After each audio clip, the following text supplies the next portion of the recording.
ETV YouTube ఛానల్స్లో మీ వ్యాపార ప్రకటనల కోసం ఈ నంబర్కి కాల్ చేయండి.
అమ్మా వీణ, వీణ,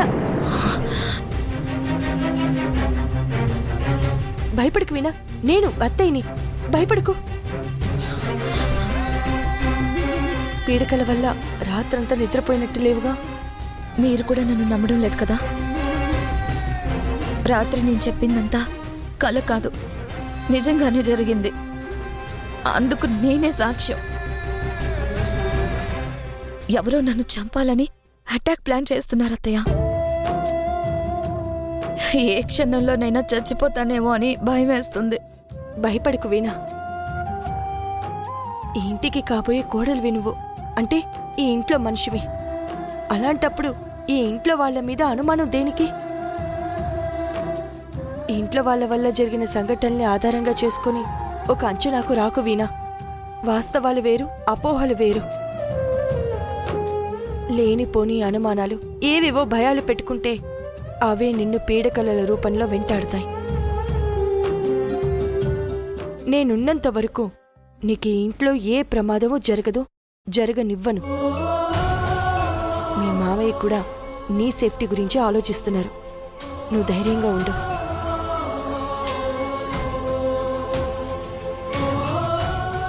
ఇదిగో కాఫీ తాగి త్వరగా ఫ్రెష్ అయ్యి కిందకి రా, సరేనా? అందరం కలిసి టిఫిన్ చేద్దాం, సరేనా?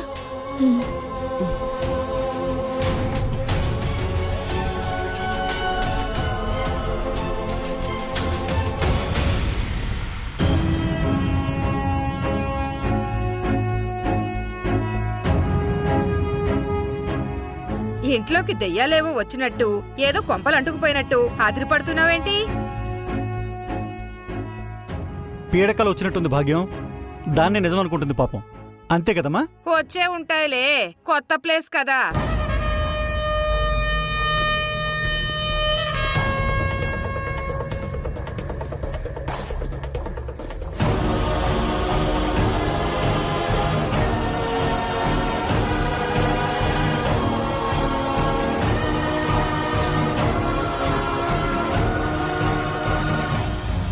ఖచ్చితంగా ఈ అటాక్ లోక్నాథ్ ప్లాన్. ఇలాంటి చావు తెలివితేటలు ఈ ఇంట్లో లోక్నాథ్కి, ఆ రిషికి తప్ప మరెవ్వరికీ లేవు. ఎందుకైనా మంచిది, ఇక నుంచి నేను చాలా అలర్ట్గా ఉండాలి.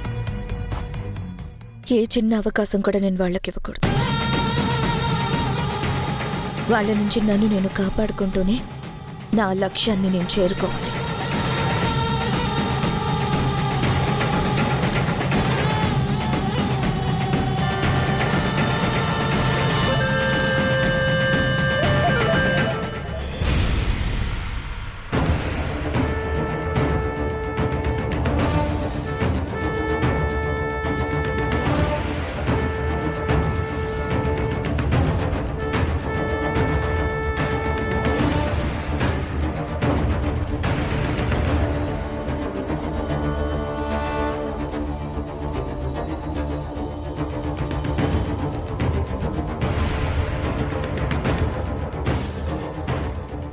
ఒకవేళ వీణ చెప్పినట్టు నిజంగానే ఎవరైనా వచ్చారా? లేదు లేదు, అసలు ఆ ఛాన్సే లేదు.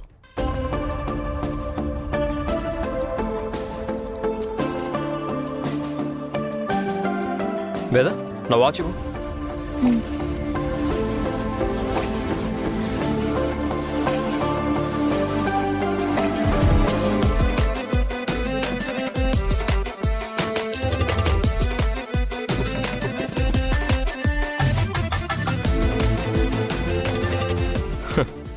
ఏంటి ఆట పట్టిస్తున్నావా?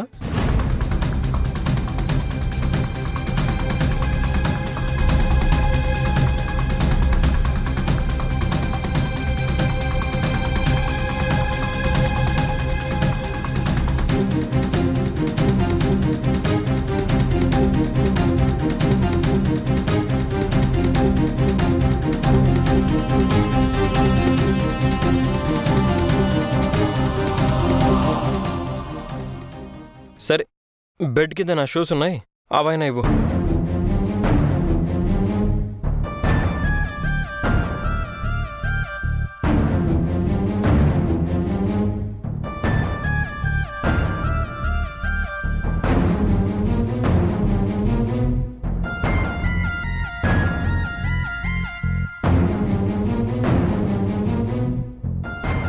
ఏంటి వేళాకోళంగా ఉందా? అవతల నాకు టైం అవుతుంది, బయలుదేరాలి. అంత పరధ్యానంగా ఉన్నావేంటి? ఏమైంది నీకు?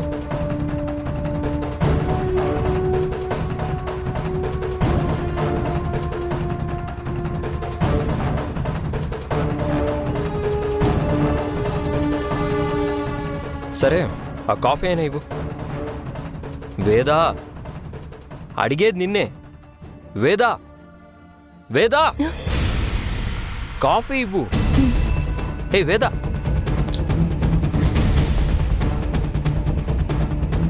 ఎక్కడికి? నువ్వు కాఫీ అడిగావు కదా. నేను కాఫీ చెప్పి చాలాసేపు అయింది, నువ్వు కాఫీ తెచ్చి కూడా చాలాసేపు అయింది. నేనేం అడుగుతున్నానో కూడా పట్టనంతగా దేని గురించి ఆలోచిస్తున్నావు? అదే శ్రీ, నైట్ జరిగిన దాని గురించి ఆలోచిస్తున్నాను. వీణ మాటలు నిజమో అబద్ధమో అర్థం కావట్లేదు. అబద్ధం చెప్పాల్సిన అవసరం తనకేముంది? అవుననుకో, కానీ ఒక కిల్లర్ బయట సెక్యూరిటీని దాటుకుని మన ఇంట్లోకి వచ్చాడంటే నాకు నమ్మబుద్ధి కావట్లేదు. ఒకసారి వీణ ప్లేస్లో నువ్వుండి ఆలోచించు. ఆ పరిస్థితుల్లో తన భయం ఎలా ఉంటుందో అర్థమవుతుంది. తన భయం నాకు అర్థమవుతుంది శ్రీ, కానీ ఆ భయానికి కారణం కూడా తనే. ఎందుకంటే తను చేసే ఆలోచనల వల్లే పీడకలు పుట్టుకొస్తాయి కదా. తను నిజంగానే పీడకల వల్ల భయపడిందని నువ్వు నమ్ముతున్నావా? ఏ, నువ్వు నమ్మట్లేదా? ఎలా నమ్మమంటావు? తనేమన్నా చిన్నపిల్ల చెప్పు, పీడకలలు వస్తే భయపడటానికి. భయపడ్డానికి కూడా చిన్న పెద్ద తేడాలుంటాయా? నాకు తెలీదులే. నువ్వెన్నైనా చెప్పు, తను డిస్టర్బ్ మూడ్లో ఉండడం వల్లే తనలా భయపడింది. అదే వాస్తవం. మనం అనుకున్నదే వాస్తవం అనే భ్రమలో ఎప్పుడూ ఉండకూడదు. నవడేస్ కళ్ళతో చూసినవే నిజాలు కాకుండా పోతున్నాయి. అలాంటిది మనం ఎవరూ చూడకుండా ప్రత్యక్షంగా చూసిన మనిషి చెప్పే మాటలు నమ్మకుండా ఎవరికి వాళ్ళు అదంతా పీడకల అని డిసైడ్ చేస్తే ఎలా? వీణ చెప్పిన మాటలు బిలీవబుల్గా ఉన్నాయని నువ్వు నమ్ముతున్నావా? అంతెందుకు, పిల్లో పైన ఏవో డ్రాప్స్ పడ్డాయంది. వెళ్ళి చూస్తే చిన్న మరక కూడా లేదు. అంతకంటే ఏం ప్రూఫ్ కావాలి చెప్పు శ్రీ? ఏమో, వీణ మన దగ్గరికి వచ్చిన గ్యాప్లో ఆ కిల్లరే పిల్లో మార్చేసి పారిపోయాడేమో. అబ్బా, వీణ డ్రీమ్కి నీ స్క్రీన్ ప్లే యాడ్ చేస్తున్నావా? మరి నువ్వు చేస్తుందేంటో. వీణ స్టోరీకి నీ ఇమాజినరీ స్టోరీ యాడ్ చేయట్లేదా? చూసావా, వీణది స్టోరీ అని నువ్వు కూడా ఒప్పుకున్నావు. కొంచెం కూడా తగ్గవే. నువ్వేదో తగ్గుతున్నట్టు. ఏంటి డల్ అయ్యా? ఒక పక్క రిషి నడవలేని పొజిషన్లో ఉన్నాడు, ఇంకో పక్క వీణ సమస్య. ఇవన్నీ కలిసి డాడీకి మనశ్శాంతి లేకుండా చేస్తాయి. డాడీ ఎంతగా స్ట్రగుల్ అవుతున్నారో ఏంటో. మామయ్య అన్నిటినీ ఫేస్ చేయగలరు. మీరేం వరీ అవ్వకుండా టిఫిన్ చేయడానికి రండి. హే, ఇక్కడే టిఫిన్ చేద్దామా? అందరం కలిసి తిందాం రండి.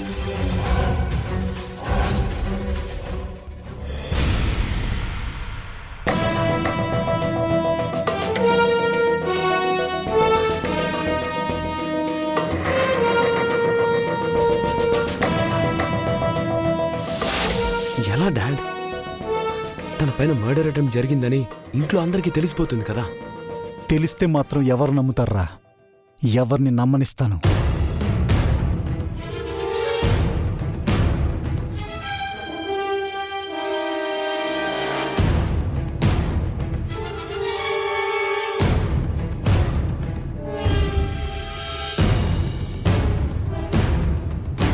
తొందరగా పని పూర్తి చేసుకుని వచ్చాయి. వెళ్ళు.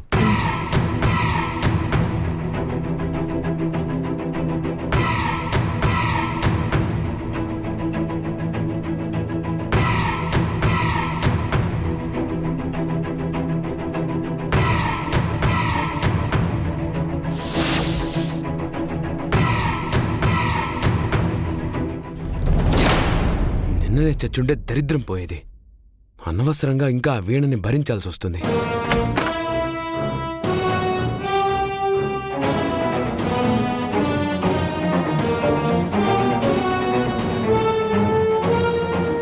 నువ్వా? ఏ భయపడ్డావా? మరి సడన్ గా రూమ్లోకి వస్తే భయపడరా? సరే గాని ఏంటి ఇలా వచ్చావు అత్తయ్య? ఏంటోరా, ఏం చేసినా కూడా కలిసి రావట్లేదు. మన ప్లాన్ ప్రకారం అనుకున్నది అయ్యుంటే ఈ పాటికి దండేసిన ఆ వీణ ఫోటోకి సంబరాలు చేసుకునేవాళ్ళం. సంతోషించి అత్తయ్య, మన పైన చిన్న డౌట్ కూడా రాకుండా ఎస్కేప్ అయ్యాం. లేదంటే లోక్నాథ్ ఫ్యామిలీలో మర్డర్ చేసింది ఎవరో తెలుసా అని టీవీలో సోషల్ మీడియాలో మన న్యూస్ వైరల్ అయిపోయేది. అయినా నువ్వేంట్రా ఈ దిండునేదో పెద్ద గిఫ్ట్ లాగా గదిలో పెట్టుకున్నావు? తీసి పారేక. రిషి, రిషి, భాగ్యం, రిషిని కిందకి తీసుకురా. మీ నాన్నొకడు ఎవరికి ఏ పని చెప్పాలో కూడా తెలీదు. నీ కాబోయే భార్య కదా ఇలాంటి పనులు చెప్పాల్సింది. నాకు చెప్తాడేంటి? నా మొహం మంట. ప్లాన్ మిస్ అయిందని మా డాడ్ని తక్కువ చేసి చూడకత్తా. మా డాడ్ పట్టు వదలని విక్రమార్కుడు. అనుకున్నది సాధించే వరకు వదలడు. ఆయన ఏం చేసినా అందులో ఒక మీనింగ్ ఉంటుంది. నైట్ ప్లాన్ కంటే ఇంకా పెద్ద ప్లాన్ ఏదో వేసుంటాడు. పదత్తా. ఆగు, ఏంటి ఊపుకుంటూ పోతున్నావు? నీకు నడిచే అదృష్టం లేదన్న సంగతి మర్చిపోయావా? సారీ. అవును కదా.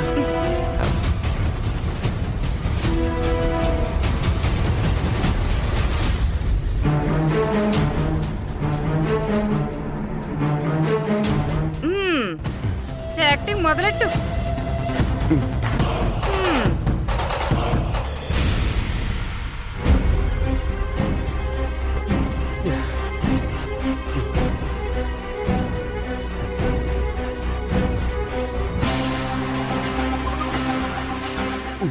తనే మా అబ్బాయి. మీకు చెప్పింది తన గురించే. మీరేం చేస్తారో నాకు తెలియదండి. నా కొడుకు వాడి పెళ్లిలోపు లేచి పరుగులు తీయాలి. ఎంత డబ్బు ఖర్చైనా పర్వాలేదు, మా అబ్బాయి తిరిగి నడవాలి. వాడిలా ఒకరి సపోర్ట్తో నడవడం చూడలేకపోతున్నాం.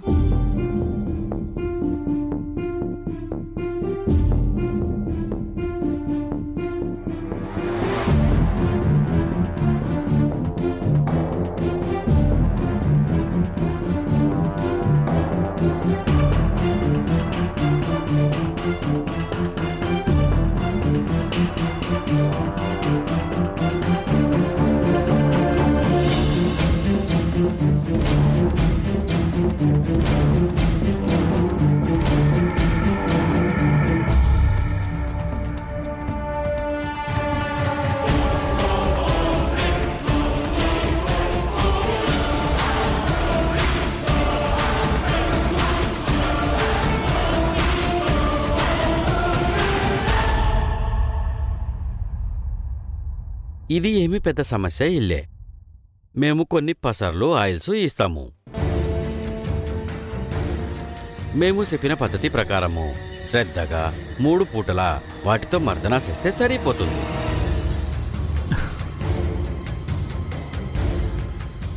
అలా చేస్తే 2-3 రోజుల్లో సొంతంగా నడిచిన ఆశ్చర్యమే ఇల్లే.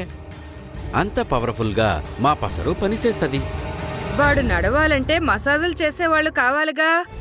అంత శ్రద్ధగా వాడి గురించి పట్టించుకునేవాళ్ళు ఈ ఇంట్లో ఎవరున్నారని.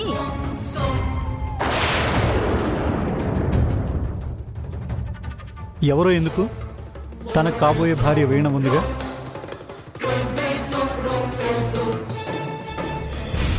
పెళ్లికి ముందే కాబోయే భర్తకి సేవలు చేసుకునే అదృష్టం ఎంతమంది భార్యలకు వస్తుంది చెప్పండి. పార్వతి, వీణ నువ్వు చెప్తేనే వింటుంది. రిషి తొందరగా నడవాలంటే అంతా నీ చేతుల్లోనే ఉందని చెప్పు. తన భర్త కోసం తప్పకుండా చేస్తుంది. సరేనండి. మర్దన ఎలా చేయాలి ఏంటి అనేది నాకు కొంచెం వివరంగా అన్నీ చెప్పండి. అలాగే.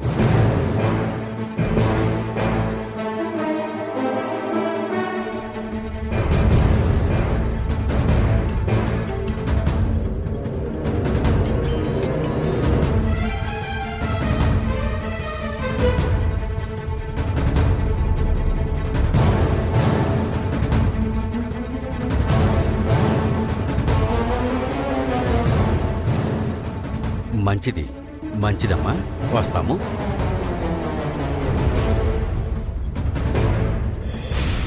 ఆహా, ఋషిగా పెట్టి పుట్టావరా. ఈ సాగుతో మనం కోలుకున్నట్టే కలరింగ్ ఇవ్వచ్చు, ప్లస్ వీణాతో సేవలు చేయించుకొని దాన్ని టార్చర్ పెట్టచ్చు. పార్వతి, వైద్యులు చెప్పిందంతా గుర్తుందిగా. మీ మేనకోడలు ఎంత బాగా మసాజ్ చేస్తే వీడంత త్వరగా లేచి 7 అడుగులు వేస్తాడు. బాగా చూసుకోమని చెప్పు. సరే భాగ్య.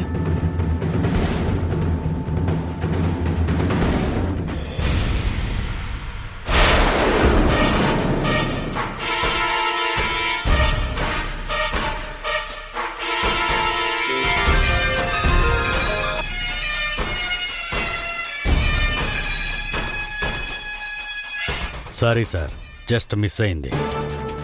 జస్ట్ మిస్ అవడం ఏంట్రా ఇడియట్. గోల్డెన్ ఛాన్స్ మిస్ అయింది. అది మిస్ అవడం వల్ల ఇంట్లో అందరూ అలర్ట్ అయిపోయారు. చెప్పిన పని సరిగ్గా చేయడం చేత కదా. టైం బాలేదు సార్, లేదంటే ఒక్క డ్రాప్ నోట్లో పడగానే నొరగలకు కొని చచ్చేది. రేయ్, జరగందాన్ని గుర్తు చేసి నన్ను ఇంకా ఇరిటేట్ చేయకు. ఇప్పుడు నువ్వు ఫోన్ చేసిన విషయం ఏంటో అది చెప్పు. అదే సార్, ఇంకొకసారి ఏమైనా ట్రై చేయమంటారా? ఎవడ్రా నిన్ను కిల్లర్ని చేసింది? వాళ్ళని వీళ్ళనే కాదు, ముందెళ్ళి ఆడిని చంపు. ఇప్పుడు నన్నేం చేయమంటారు సార్? నువ్వేం చేయక్కర్లేదు, ఆ చేసేదేదో నేనే చేస్తాను. సార్ ఏంటి? అదే సార్, బ్యాలెన్స్ అమౌంట్. పని పూర్తవకుండా ఇంకొకసారి బ్యాలెన్స్ అమౌంట్ అన్నావంటే అదే విషయం నీ నోట్లో పోసి చంపేస్తాను. ఇడియట్. ఫోన్ పెట్టరా ఇడియట్. ఎవరి మీద కోప్పడుతున్నారండి?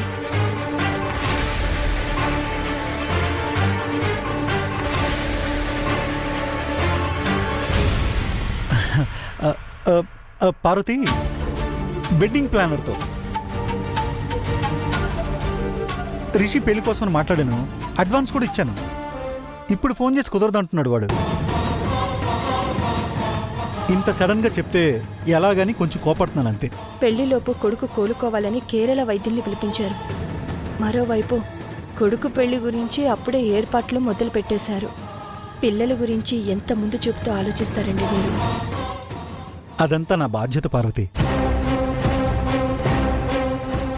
అన్యాయం అయిపోయిన వీణ జీవితానికి న్యాయం చేయటం, నడవలేని స్థితిలో ఉన్న కొడుకుని తిరిగి నడిచేలా చేయటం, వాళ్ళిద్దరి పెళ్లి జరిపించటం, ఇవన్నీ నా బాధ్యతలే.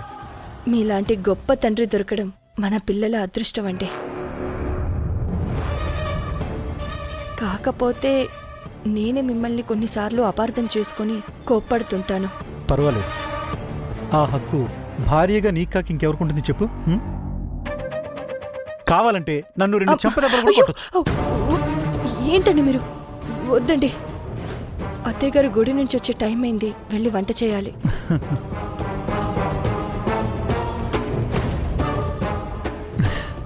పాపం పిచ్చిది. నా నిజస్వరూపం తెలిస్తే ఏమైపోతుందో ఏంటో.